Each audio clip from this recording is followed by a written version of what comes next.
From the statistics in coursework 1, the demand for electricity in Bali is divided by region, and household electricity accounts for the largest share of electricity consumption types. The development potential of 5 clean energy sources is visualized on the map, which will serve as the basis of our backward strategy proposal. To reach our coursework 1 proposed target of 100% clean energy replacement, we have restructured the energy mix in Bali. The individual energy sources are then explained individually. The first part is solar power. Solar energy is an economical way to generate electricity by converting solar energy into electricity. Bali has the abundant solar energy resources. This plan will use ground, offshore, and rooftop solar PV to provide electricity to Bali. The first is ground solar power generation, which is the cheapest way in solar power generation. Its disadvantages is that it consumes flat land resources, and the construction of forest areas should be avoided to reduce damage to the environment. Bali's solar energy potential is shown in the figure, and the energy resources are mainly concentrated in the northwest area of the island, and combined with distribution of surface resources in Bali.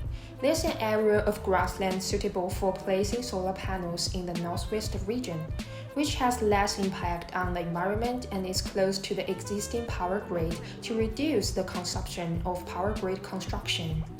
The second way is offshore solar power.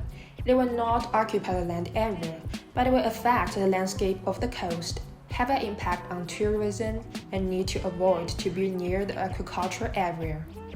This expensive way of generating electricity is expected to be as cheap as ground-based electricity generation by 2050.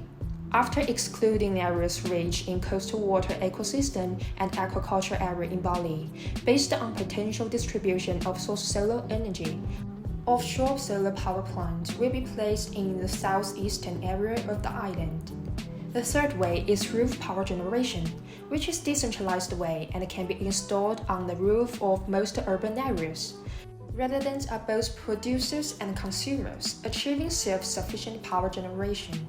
Its distribution is mainly concentrated in urban areas with good roofs and facilities. The general plan for solar power generation in Bali is as follows. The first is roof tower power generation, which provides 500 megawatts of power for residents, and followed by the ground type covering an area of 3.3 square kilometers, which contributed 462 megawatts of power generation. Finally, there's a coastal power plant near the Denpasar, providing 420 megawatts of power.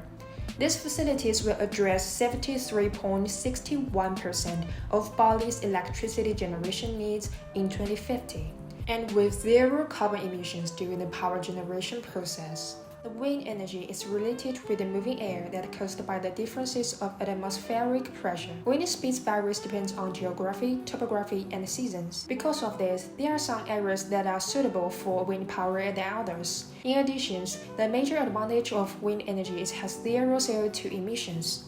Wind farms had a weak impact to the ecological environment. However, due to high costs and the requirements for wind, some rules have to be considered when selecting wind farms in Bali.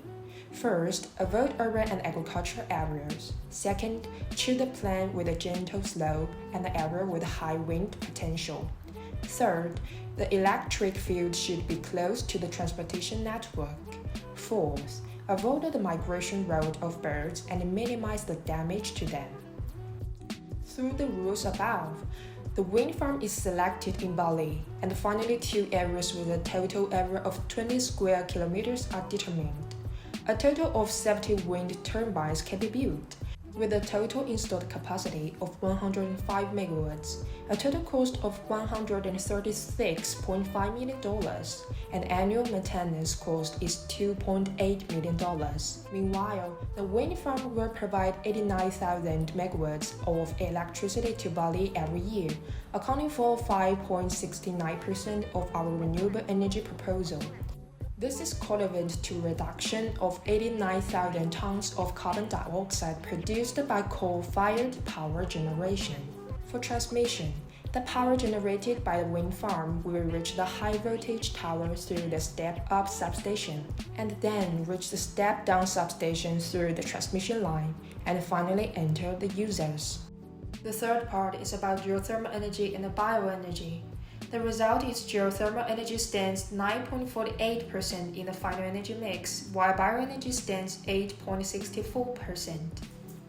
First is about geothermal power. Geothermal refers to producing energy from the internal heat of the Earth. Geothermal wells are drilled into the Earth's crust at about a depth of 3 to 10 kilometers.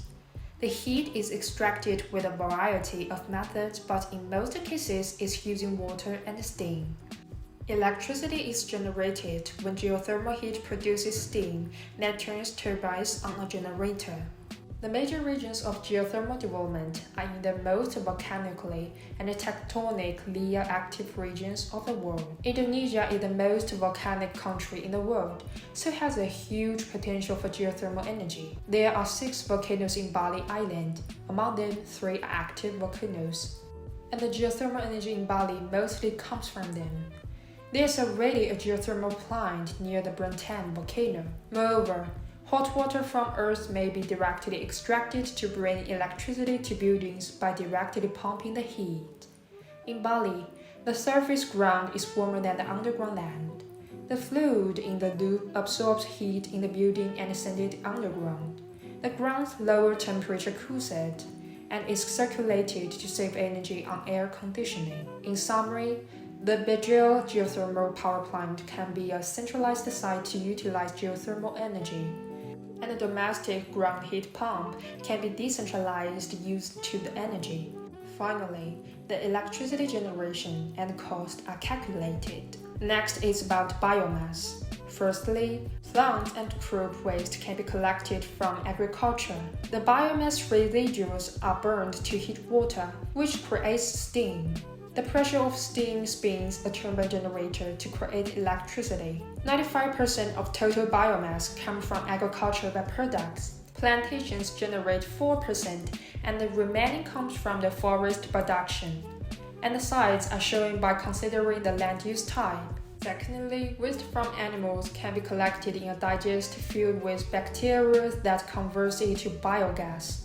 BRU program is a family biogas program. It is suitable for farmers and ranchers who raise livestock. Thirdly, the cultivation of some specific plants can help to obtain methane, a clean gas that burns for energy. Bali is suitable for seaweed farming, and this plant can be processed to obtain high levels of methane. Lastly, organic food waste can be processed for electrical and thermal energy. The waste team proposed 3 types for centralized organic waste disposal as a means of obtaining combustible gases. In conclusion, the calculation of bioenergy is done as well. Hydropower or hydroelectricity is the clean energy that transforms the flowing water into electricity. Turbine is the core device that generates the power, which connects with the moving water. There are 2 main types of power plant, dams and run-of-river. Different from dams, run-of-river allows river flow back to the stream so that it has a slight influence on the environment and also lower requirement for altitude difference and the flow. For Bali, there are 4 main strategies for hydroenergy, namely off-grid electricity system, distributed generation, rural area at the target, and a spotty pattern in drainage area. This strategy aims to service rural areas that are away from the existing transmission network. Microhydro system will be the dominant types in the strategy, which stands 1.41% in the total energy mix. Although it is micro-scale, the quality of river still matters in the site selection. The selected river should meet the flow criteria for at least 1.5 cubic meters per second and have a relatively constant flow throughout the year, especially during the dry season. Moreover, the minimum height difference is 1.5 meters, which implies to avoid plain area. To combine this, the potential flows are chosen through the green squares. Demand is another important aspect to consider. Because target at rural areas, it is necessary to know where demand is higher in farmland. We highlight 5 regions that are beyond 10% of total demand, and then combine it with land use. Overlapping the outcome with the potential area in Phase 1, here comes to the Phase 2 area selection. The Phase 3 considers the infrastructure. which differs to off-grid and distributed generation of strategy. The micro-hydro system should support the area away from the transmission network, then integrates the infrastructure with the potential area in Phase 2. The range of selected drainage area tends to be narrowed down. The final proposal contains 26.2 megawatts in total, stands 1.41% in energy mix and with 104,000 tons of carbon dioxide reducing.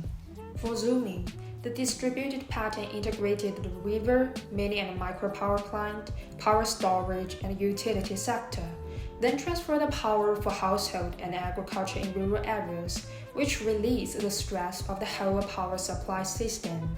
Under the original power generation environment, Bali has established a relatively perfect power supply system, but under the background of our group's 100% renewable energy proposal and self-sufficient Bali, the power transmission network still needs to be improved. First of all, the original transmission network, some areas are not covered by the power grid. Therefore, we set up the transmission line to the uncovered area in the scheme. Secondly, our proposal reduces the power plant connected to the power network and added independent power generation devices such as roof solar panels and small hydropower, which reduces the transmission losses. And finally, our power supply is higher than the demand in Bali. In conclusion, the green energy system blueprint of our strategy aims to meet the power demand and zero CO2 emission by achieving 100% renewable energy mix. In this system, different types of clean energy will integrate with each other through both centralized and decentralized spatial pattern, and also integrating with other sectors such as ecology, agriculture, and water. Supported by this green energy system, we look forward to seeing a sustainable future of Bali in 2045 and even beyond.